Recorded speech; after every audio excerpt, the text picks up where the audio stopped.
If you haven't yet, please be sure to get the scoop of what this cast is all about by watching my short intro on my channel, where I discuss a little bit about who I am, my story, and the vision of this talk.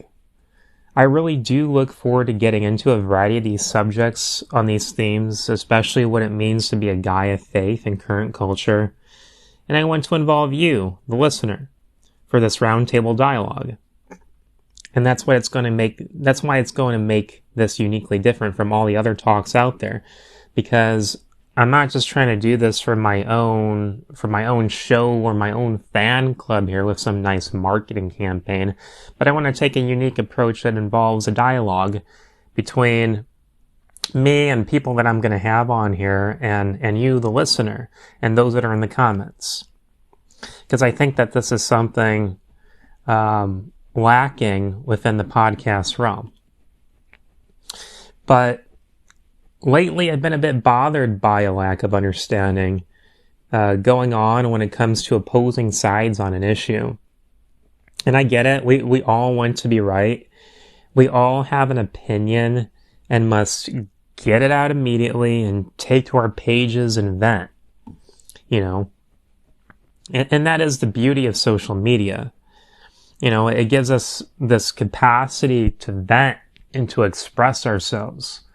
But I feel like we're just getting into, you know, emotionalism and using our pages as that, only venting machines. And we're not really taking time to listening, to understanding and resolving issues, you know. But this January, I was reminded of a quote from MLK. I don't have it in front of me, but he said something along the lines of, you know, where there is no voice amongst the people, there is aggression, for the people have no voice, and his advocacy for, you know, civil disobedience. And there's truth to that. You know, if we keep things bottled in, whether it's politically, personally, or socially, and we don't have a way of channeling that properly, it's going to explode. You know, it's going to lead to anger and aggression, you know. But how are we actually dialoguing on the issues that we disagree about, rather than the emotionally fueled monologues for our own likes? I mean, seriously. And I feel we need to do better at solving the polarization, if you're an American, and the fragmentation of our culture. Is it, well, am I pro or anti-police reform? Am I for a woman's rights or unbirthed babies and fetuses? Am I the religious bigot or believe that all should be with whom they love and that love is love? Or maybe I'm a moderate trademark and I'm still a bigot incorporated. I mean, seriously. Why must I choose one side over another? That it's either this or that, this group or that group. These boxes are preventing us from actually thinking outside of our boxes to take ownership of our own beliefs, and instead branding ourselves with some group collective ideology. And I worry about individuality being lost by the cult of ideologicalism propagated by the dogma of the political escalon at the expense of our own autonomy. You know, seriously, when was the last time, for all of you listening, when was the last time you watched a real debate? I mean a real debate. I don't mean the primaries or an election or your outlets. You know, where there might have been passionate argumentation, but enough listening to learn, where the opponent could take notes and ask questions for clarity and understand their opponent's view enough to better be able to defend their own beliefs. Where these attacks on people's character are limited, where straw man arguments, you know, are limited, and it's a real constructive, real argument, attacking the belief and not the person. Where is this critical thinking today, even amongst youth? It doesn't mean compromising what you believe to ask questions to better be able to understand the other side, but being able to truly see it from that person's perspective, and so that you can better be able to defend your own position. There's a Jewish proverb that says, don't just listen to reply, but listen to learn. Don't just listen to reply, but listen to learn. And there's truth to that. If I'm only listening to reply something, I'm not really engaging in a real monologue. I'm just trying to talk and to propagate my own interests. But why do you believe that? Is a question I am asking more these days. What makes you say that, feel that, believe that? Is it your parents, your culture, your upbringing? Why? Have you come to own this belief and really know why you believe it? Why can't I be both for policing but also advocate for police reform and take a stand against injustice on all sides, no matter what the side is? Why can't I be both for the mother and the baby equally and wholly and work at making abortion less common? Because I don't think anybody goes and seeks out an abortion no matter what side you're on the issue.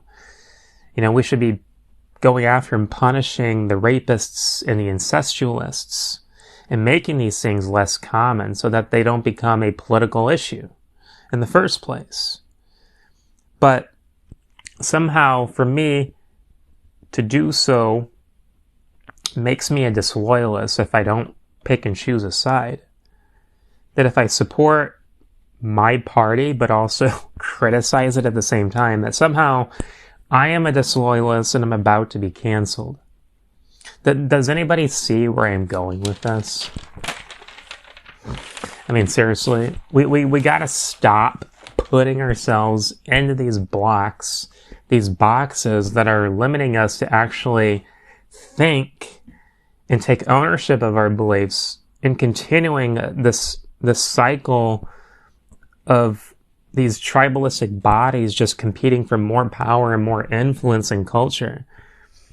And there's always going to be tribalism. I'm not trying to say we need to get rid of tribalism. It's always going to be there. But what I am saying is, this polarization of, just people competing for more influence and more power. We've got to stop this. Even as a person of faith who identifies with the Christian religion, I am tired of people, even amongst my own tribe, of creating unneeded division within Christ's church, which is his body. Well, we're Lutherans and we do liturgical communion over here. And you Methodists over there, you do extemporaneous, contemporary communion. We believe this is the right thing, so we'll just go ahead and do it our way. Or you're a Pentecostal and I'm a Baptist. I don't believe in that weird tongue stuff or boisterous slap happy clapping and joy. Because, we only follow the Bible, okay? Or the other way, we don't want to hinder the Spirit's leading and prompting. We got to move with the Spirit and not our carnal logic. I mean, seriously. Why can't I believe in both? That the Holy Spirit guides us. It's okay to not be stiff and pray, but also to express oneself in worship and to be reasonably and rational in faith without having to go beyond the Scriptures and only go by what the Scriptures say. Speaking for myself as an evangelical Christian. But sadly, it exists even within faith, though. But we'll get more into why denominations exist and Christian unity in another talk. I just want Christians to wake up and see the greater whole of the other members of Christ's body, and that it's just not their own tribe, but that there is a greater there is a greater whole. It's not just about their own party. I mean their theological persuasion. So before we get on our soapboxes, let's take time to pause and to think and to ask questions. It's not a sign of weakness, not even to say, you know what, I don't know. You know, there was a time when we didn't know something. We would not know what we know unless we didn't know it before. You know, you don't need all the answers. But isn't that what learning is all about? Even when debating, I think saying, you know what, let me get back to you on that because I'm not sure myself. You know, it's not a sign of weakness because it shows that you're willing to continue contributing to discussion, you know, and to come back with an even more sound argument. But this is something barely seen today, where everybody has to be right all the time. You know, and ego narcissism is creating an egocentric culture where people are more interested in themselves and promoting only and exclusively their own interests and those that only think like they do. And that being a problem solver to humanity as a whole, regardless of their stance. And I know it sounds so cliche, it's so John Lennonism. You know, why can't we all just get along? Can't we just give peace a chance? It's cliche, and I know it is. But the point I'm trying to make is we just need to think more. And we need to take time to listen to learn, rather than just listening to reply. You know, it doesn't mean compromise what you believe. You know, it has nothing to do with compromising, but engaging in the conversation, constructive enough to where you can own your own autonomy. You can own your own beliefs, you know. And so the question I ask again is, why do you believe what you do? Why? But please do feel free to comment and the like below. I just ask that you keep it respectful and civil. Regardless of what you believe, you're welcome to post it on my channel. Just as long as it's civil. But yeah, subscribe so that you can get the latest. And I don't know what we're going to be talking about next, but I'll come up with something to kind of keep the conversation going on here. But yeah, with that said, please do stay tuned for our next talk. Have a nice day.